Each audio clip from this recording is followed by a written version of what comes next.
তবে কি মহেশ বাবুর সিনেমায় প্রিয়াঙ্কা চোপড়া নায়িকা নয়, থাকছে ভিলেন হিসেবে। সামনে আসলো ইন্টারেস্টিং একটা বাস, সেই সাথে ঘরে এবার চোর আসলে খবর করবে কারিনা। তার জিমের প্র্যাকটিস দেখে নেটিজনরা করছে হাসাহাসি। আরো আছে হাতা কাটা জামা পরবে না বলে অর্জুন রেড্ডি করেনি সাই পল্লবী, বাট নেটিজনদের ইগল চোখের কাছে তো ধরা খেলো সাই পল্লবী। ঘটনা কি সেটাও জানাচ্ছি।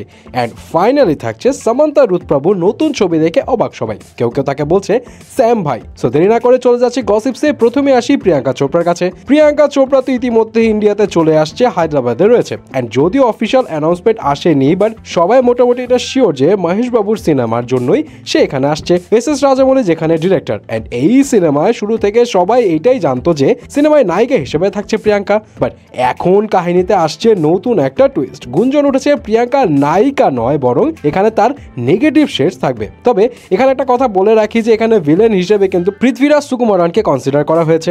যদিও এখানে কিছু কনফার্ম হয়নি।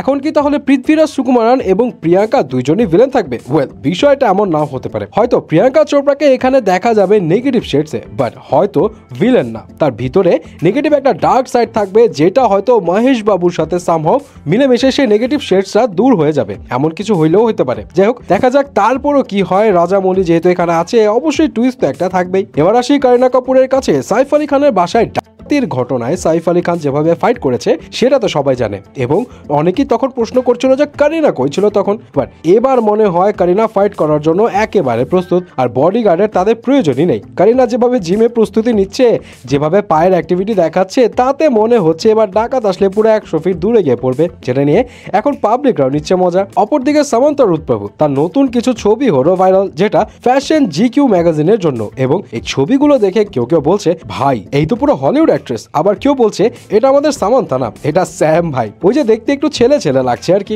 এন্ড ফাইনালি আসি সাই পল্লবীর কাছে। সাই পল্লবী তো এমনিতেই খুব কিউট এন্ড ডিসেন্ট অ্যাক্ট্রেস, এবং রিসেন্টলি অর্জুন রেড্ডির ডিরেক্টর সন্দীপ রেড্ডি ভাঙ্গা একটা কনফারেন্সে বলে অর্জুন রেড্ডিতে ফার্স্ট চয়েস ছিল সাই পল্লবী, কিন্তু তাকে হাতা কাটা জামা পরতে হবে বলে সেই সিনেমা করেনি সাই পল্লবী, কারণ হাতা কাটা জামা পরতে সে রাজি না। এখন এটা শুনে শুরুতে সবাই খুব প্রশংসা করলেও পরবর্তীতে ইগল চোখা নেটিজনরা বের করেছে সাই পল্লবীর হাতা কাটা জামা পরা কিছু কিছু ছবি, এবং এখন এটা দেখে সবাই বলছে ভাই এইটা কি হইলো, তাহলে তখন কেন এত ঢং করলো? নিজে তো ঠিকই হাতা কাটা জামা পরে ঘুরে বেড়াচ্ছে, মুভি করছে। যাই হোক, ওই সময় হয়তো তার মুড অন্যরকম ছিল, এখন হয়তো প্রেফারেন্স চেঞ্জ হয়েছে, কে জানে। সো ভিউয়ার্স, এই ছিল বলিউডের লেটেস্ট কিছু গসিপসের আপডেট, এবং এগুলো জেনে আপনি কি ভাবছেন জানাবেন কিন্তু।